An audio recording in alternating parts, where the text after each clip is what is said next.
Good afternoon, everyone. I've not done a video for quite a few days, as some of you well have noticed. I feel I must do a video today, and that video must be about Syria, and that video must be about the last few days and what's happened. And I just want to read out something to you that is the Workers' Party's position that my party leader, George Galloway, has put in place. Put it in a tweet on the 6th of December, and I'm going to read it word for word. And that's basically my position as well. So for us as the Workers' Party, the correct line is important. If it is not right, it will not fly or nor stand the test of time. On Syria, this is our line. We're not supporters of any president or system in the Middle East, but we are opponents of the overthrow of any of them by foreign formatted proxy armies. We oppose all sectarianism, terrorism, arbitrary killing, maiming, and mutilation. Hence, we resolutely oppose the current NATO-sponsored invasion of Syria by sectarian murderers, whose death cult ISIS and Al-Qaeda format is perfectly timed and deliberately intended to weaken the global resistance to Israel's crimes in Palestine. The US empire, the patron of these crimes, has returned to this project like a dog returning to its vomit. It is sickening. I've read it in full.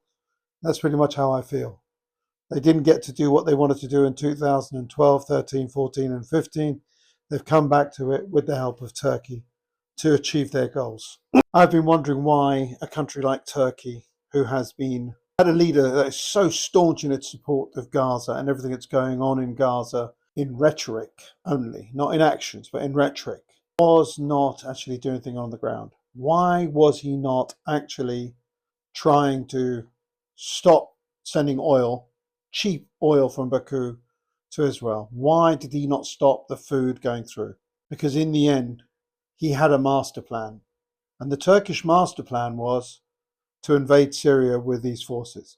There is no way on this planet Earth that these forces did not come to a deal with Turkey to be able to do the things that they did. And I'm 100% certain that all of them got permission from the United States of America and the State of Israel to do what it needs to get done. You'll notice that it was Israeli Air Force that attacked many of the Syrian army's positions. There was no Air Force to go up against the Israelis, and they had air superiority in effect because they had air superiority given to them by the Israelis. The Americans also did help out with an A-10 flyover, which basically attacked some of the forces that were trying to come and help the Syrian armed forces. But the whole point of this exercise is this. These people planned to do this and attacked on the first day after the ceasefire agreement between Israel and Hezbollah went into effect. That's when it started.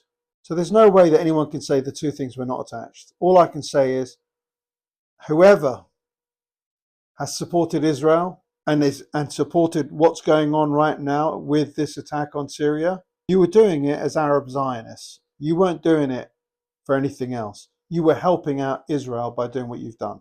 So you've helped Israel now weaken an Arab state. You've weakened a country that has refused to bend its knee to Zionism. And now Syria is paying the price because it's about to lose a tranche of its farming land at the bottom of the Golan Heights that are going to be taken over by Israel. And Israel has never ever, other than the Sinai, given back anything.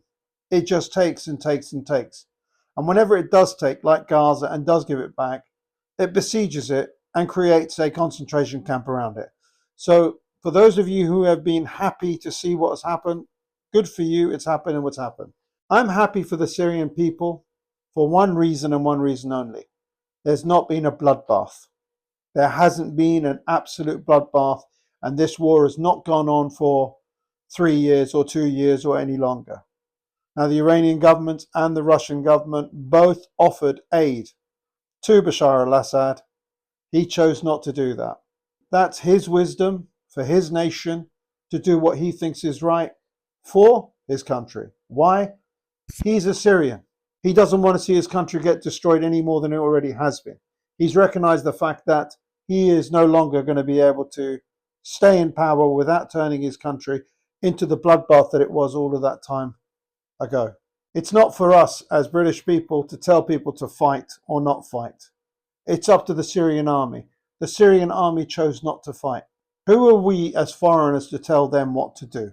It's not for us as Iranians or Lebanese or Russians or anyone to tell Syrians what to do.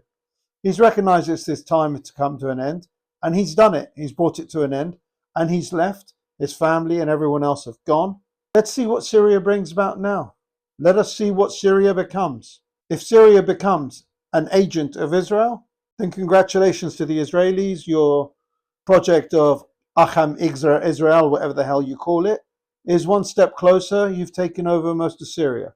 What I don't want to see as well happen to Syria is Syria, which is a Arab Republic, get divided up into X number of quarters where it is no longer an Arab state. It stops being a Syrian Arab country. It becomes the Alawite northwest. It becomes the Kurdish northeast. It becomes the whatever Sunni Syrian people. And I don't know what is in the south. I don't know that much about it. But what I do know is that I don't want to see the Arab state taken to pieces. I'd like it to stay as one whole country. I'd like it to be one passport, one nationality. And I hope that the people who are now running the state, who are the Al-Qaeda people, don't go back to the ways and days that used to happen, which is the beheadings and the murder and the rape of women as sex slaves. That shit comes to an end and we can be done with that past. And I hope that Syria gets to have a period of time of peace and then can come together as a nation of people with various parts of it coming to some form of democracy and allowing everyone to be represented, including all the factions that have been excluded. What would be nice is if the population of Syria was to go back to the Syrian country, because all of those people that have come to Britain, to Europe, to America and everywhere else, it would be nice for them to have a safe homeland to go back to. Because Syria, before this time, was a prosperous country. It didn't have the problems that people think it had. It had I lived in Qatar. All of our fruit and veg used to come from Syria. They had a huge economy when it came to agriculture. I hope they get all of that back. And I hope to God that every single Syrian who's living abroad does not feel the fear of wanting to go back to their country, picking up where they left off, finding their families who have stayed behind. And I hope that all political prisoners from the past are released and are given an opportunity to no longer be political prisoners and can become political advocates for a future Arab Republic of Syria. I wish nothing but the best for the Syrian people. And to those friends of mine who are Bashar Assad fans and whatever else, you have to accept that what's happened has happened now. And you have to accept the fact that Syria is now going to its next phase. And I hope to God that Syria becomes a peaceful place. What I don't want is Syria to become a part of Israel and to abandon the Palestinian people and let the Palestinian people be completely on their own, because we know Jordan has failed them. We know Egypt has failed them. Lebanon has not failed them. But we know that Syria could potentially fail them, because some of the people who were in charge of the attacks and whatever else were saying, Israel, we want peaceful relations with you. Okay, if you want peaceful relations, have it. But don't do it at the expense of the Palestinian people in Gaza and the West Bank. Those people deserve our support until they get their liberty. So in closing, what I say is, do not forget the Palestinians, do not forget Gaza, do not forget the West Bank, and do not let Syria become a satrap of the Greater Israel Project. That is the last thing we need to see,